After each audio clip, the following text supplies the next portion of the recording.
Welcome to the Explainer. So, today we are tackling a true behemoth of a document, version 8 of the Progressive Liberty Party's master platform. It contains a staggering 203 individual policy planks. But look, we aren't just going to sit here and read through a laundry list of laws.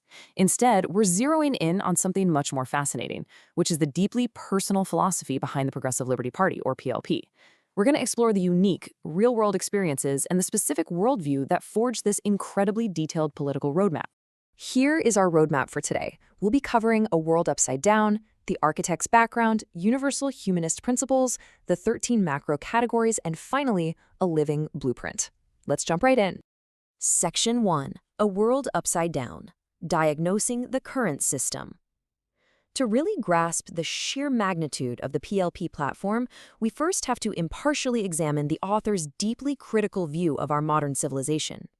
And the text absolutely doesn't pull any punches here. The author writes, "I see madness writ large, what Jung called mass psychosis.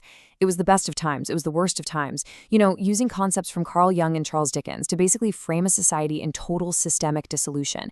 They're arguing that the historical wisdom of the world's greatest civilizations has just been completely subverted. What's genuinely fascinating is how the author identifies these specific human frailties as the literal root causes of our collective political decay. They don't just see bad policies, right? They see a world completely in the grip of ignorance, denial, greed, and wealth concentration. They point to fear, tribalization, and even unresolved shame and trauma as the engines driving what they call the oligarchic capture of our civic systems. It's a diagnosis that essentially treats political dysfunction as a symptom of a much deeper psychological and spiritual rot. Which brings us to Section 2, the architect's background, from real estate to recovery. Naturally, this leads us to ask, who actually builds such an ambitious platform to combat these failures? What kind of life experiences create that level of comprehensive systems thinking? When we look at the creator's 30-year journey, a wild, totally unique pattern emerges. We're talking decades of applying the 12-step spiritual recovery paradigm to daily life, alongside 15 years running manufacturing businesses. Then another 15 years in customer-facing finance, seeing the economy from the absolute ground floor through real estate, international trade, pawn shops, and even casinos. Finally, get this, in their mid-40s, they went back to school for an environmental science degree specifically to sharpen their systems engineering and geographic analysis skills. It's this incredible blend of deep spiritual paradigms, hard systems analysis, and frontline economic realities across all socioeconomic levels. Moving on to Section 3, Universal Humanist Principles, shifting from personal to political. Here's where we see that intimate, street-level understanding of human nature translate directly into a foundational political philosophy. The massive takeaway here is the absolute, flat-out rejection of demagoguery and tribalism. The PLP explicitly states what it is not. It's not a tribal identity. It's not a space for emotional catharsis or a flag to wave in a culture war. It entirely rejects cynicism, unresolved shame, and projected rage. Instead, it's totally focused on deliberate policy writing, structured committee governance, and what the author calls specific inoculants to the systemic failures we discussed earlier. The entire platform relies on these humanist principles. The author defines these as the universal, historically anchored concepts that sit right at the foundation of the greatest human organizations. The goal? Cultivating health, wealth, peace, and abundance, rather than leaning on the tired old lies of fear or shame. The argument is basically that ditching self-deception and embracing this humanist vision is the only actual roadmap out of our societal madness. All right, Section 4. The 13 macro categories, the systemic blueprint. So how does this personal philosophy turn into a tangible blueprint? Let's look at the 13 macro categories that make up one of the most comprehensive political course corrections ever drafted. 203. That is the staggering number of distinct policy planks packed into version 8 of the PLP master platform. Every single one of those 203 planks is designed to operate as a highly specific antidote to that systemic rot we looked at in the preamble.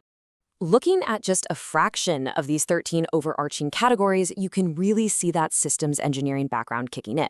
Under democratic reform, you've got 15 planks focusing on universal participation and ranked choice voting. Justice and Rights has 27 planks aimed at ending mass incarceration and setting up a universal basic income. Finance and taxation, 24 planks, including Glass-Steagall 2.0 and a wealth cap.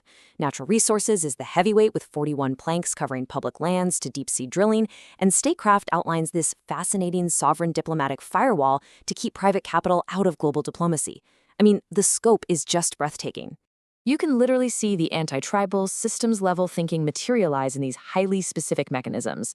Take the prudence mandate. It caps government treasuries to an ample reserve just to strictly prevent political looting.